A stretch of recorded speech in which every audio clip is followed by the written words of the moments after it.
Shalom saudara dikasih Tuhan. Saat ini saya menyampaikan firman Tuhan dengan tema masalah itu adalah berkat, ya, atau kesukaran itu adalah berkat. Saudara dikasih Tuhan, masalah, persoalan, kesukaran yang terjadi di dalam kehidupan kita sebagai anak Tuhan itu semua adalah seizin Tuhan. Dengan kata lain, bahwa masalah yang kita alami itu adalah program Tuhan. Mungkin ini bertentangan dengan logika kita. Loh, masalah kan bisa menghancurkan saya. Contoh masalah penyakit umpamanya, kan bisa membuat kita KO, ya, mati pun bisa. Terus kalau ekonomi kita kena masalah, usaha kita bisa kita bangkrut, ya. Atau keluarga kita kena masalah, bisa terjadi perceraian.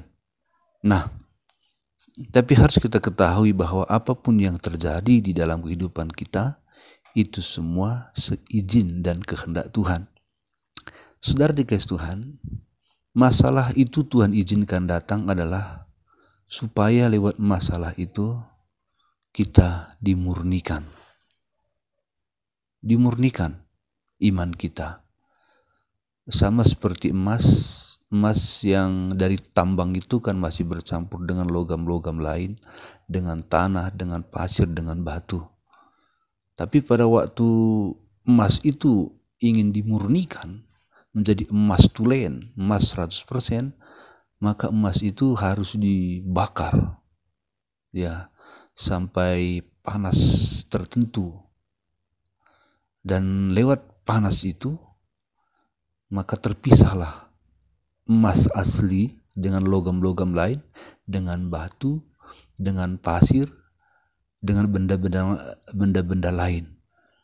Setelah selesai pemanasan yang amat panas itu, maka terpisahlah emas dengan yang lain.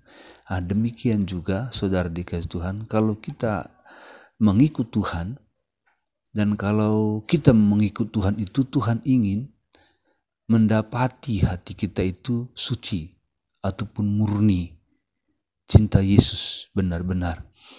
Dan supaya kita mencapai satu kerohanian cinta Yesus sungguh-sungguh ataupun benar-benar, maka kita akan diuji lewat kesukaran, mungkin penyakit saudara, mungkin masalah ekonomi, mungkin masalah keluarga, anak-anak, dan lain-lain sebagainya.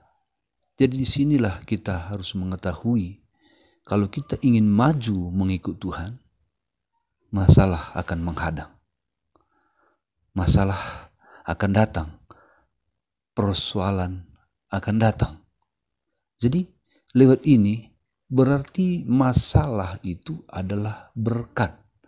Tergantung kita menyikapi, menanggapi, menghadapi masalah itu. Kalau Tuhan kirimkan masalah atau diizinkan sesuatu terjadi, maksudnya supaya kita lebih mengasihi Dia. Maksudnya supaya kita bisa membuktikan kita cinta Dia walaupun kita sedang dilanda masalah. Apakah besar masalah itu atau kecil? Di pihak lain saudara, ada juga iblis. Yang dimana pada saat Tuhan izinkan masalah itu memurnikan kita, menaikkan kita ke level yang lebih tinggi mengasihi Dia, iblis ingin ambil alih juga, menggunakan masalah yang kita hadapi itu untuk supaya lewat masalah itu iman kita hancur. Iman kita hancur, berkeping-keping, rohani kita hancur, berkeping-keping, keluarga kita hancur, berkeping-keping, ekonomi kita hancur, berkeping-keping. Lewat penyakitkah kita dapat masalah, lewat penyakit itu kita mati iman dan mati fisik. Nah, saudara dikasih Tuhan, jadi mungkin saudara sedang menghadapi masalah. Mari kita datang kepada Tuhan. Kuatkan aku Tuhan untuk menghadapi masalah ini, dan buat aku mengerti apa maksud Tuhan lewat masalah ini.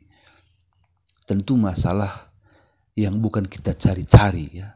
Tapi ini masalah yang kita tidak cari, tapi masalah itu datang.